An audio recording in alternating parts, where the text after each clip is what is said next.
नमस्कार। दिल से जुड़ी, दिल के आसपास की कुछ रचनाएं मैं आपके सम्मुख रख रहा हूं। पहली कविता का शीर्षक है याद नहीं, बहुत बहुत याद।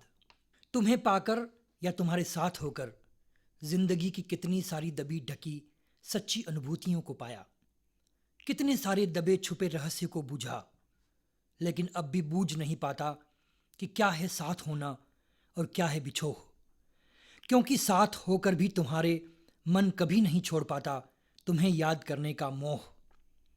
जैसे प्रतिमा के सामने मंत्रों का मुंदी आंखों से जाप।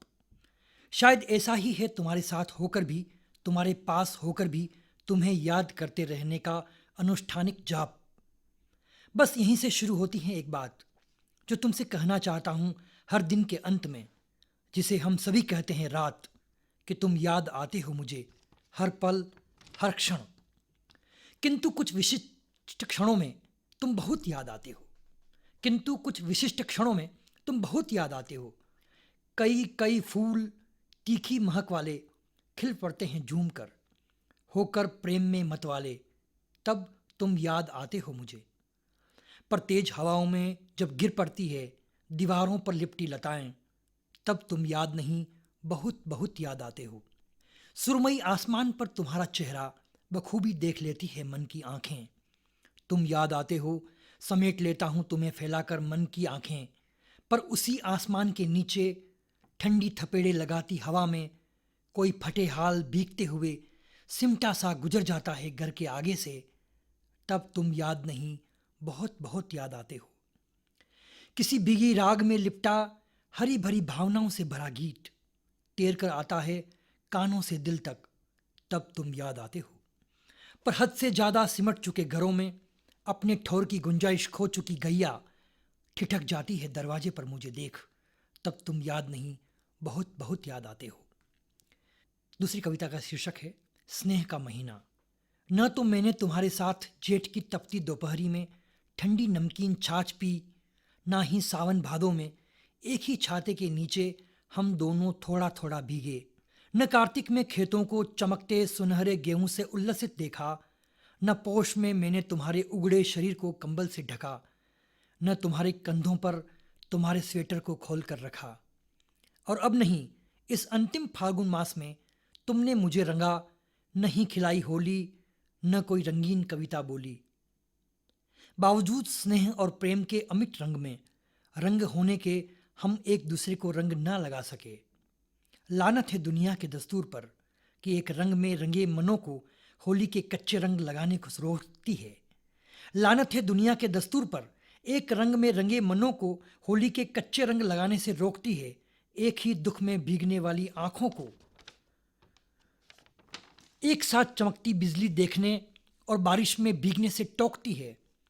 चलो ठीक है, प्रेम जब भी ऐसी साधना है जो बिना किसी साधन के साथ सकती है हृदय को हृदय तक, तो हम भी इन तमाम मजबूरियों के होते हुए भी एक साथ और कुछ नहीं मगर कुछ चंद कविताएं ही गा लें, कुछ चंद कविताएं सुना लें, एक दूजे के स्नेह को, और 12 मास के बाद एक नया माह हमारी आस्था की ओर से जोड़ दें, संबंध का माह, स्नेह का माह। अगली कविता का शीर्षक है साक्षात्कार मृत्यु से। निकट मित्र के समान मृत्यु मुझसे सटकर बैठी है। आंखें कई दृश्य एक साथ देखती है। मैं पहली बार महसूस कर रहा हूं इस ध्वनिहीन वातावरण में मेरा जीवन दर्शनमय हो गया है और कविता भाषामय। विचारों और भावों के मेरे सहयात्रियों, मेरे कानों में पानी भर गया है और तुम्हारी आवाज मुझे डूबी डूबी लग रही है।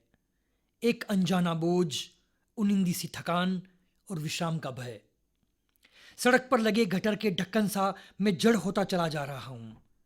कुछ आदर्श बुझते हैं आंखों में।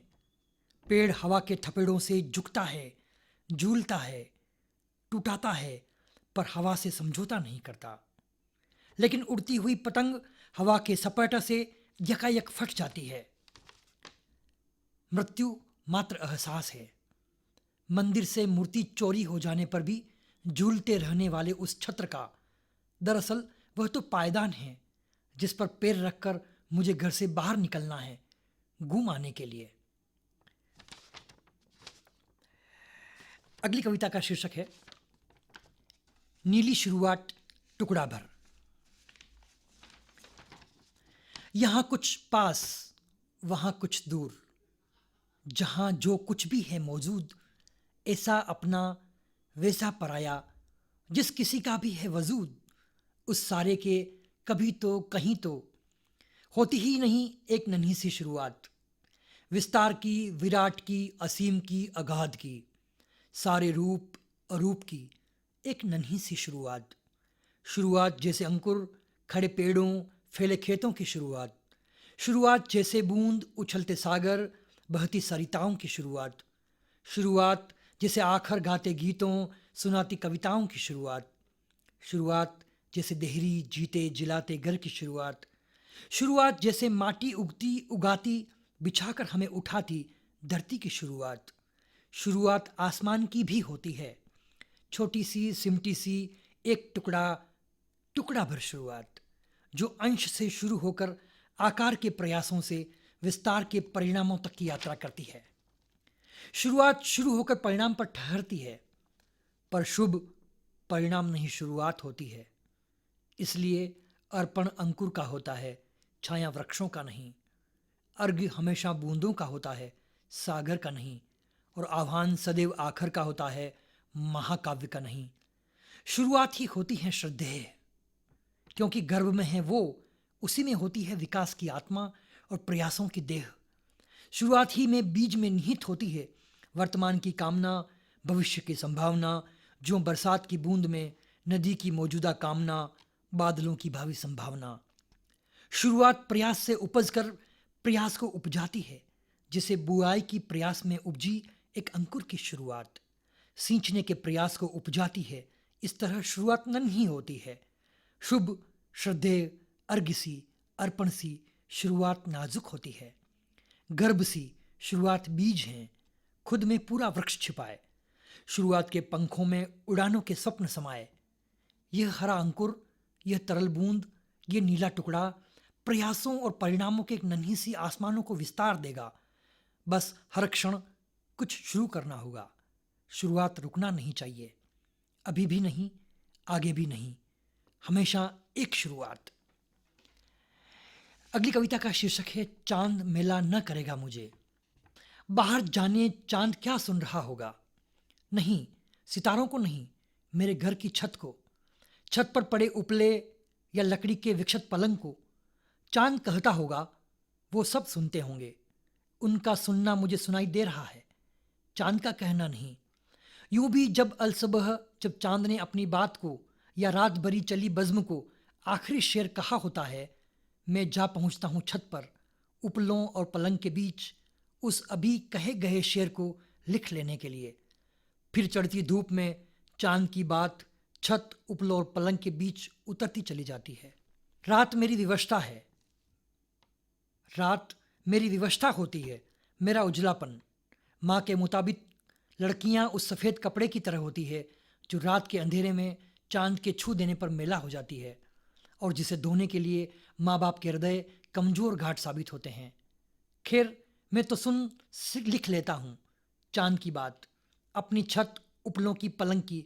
भल मान सकते होते, पर माँ क्यों नहीं मानती कि चांद की छुअन मेला ना करेगी, चांदनी सा धवल कर देगी।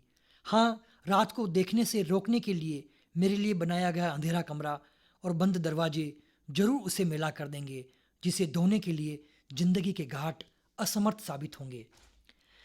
अंतिम कविता का शीर्षक है अलमा और फूल। तुमने कितनी बार कितना कुछ कहा है अलमा, तेरी चिर परिचित चुप्पी पर जमी पथरीली सतह को किसी फूल से कुरेदने जैसा।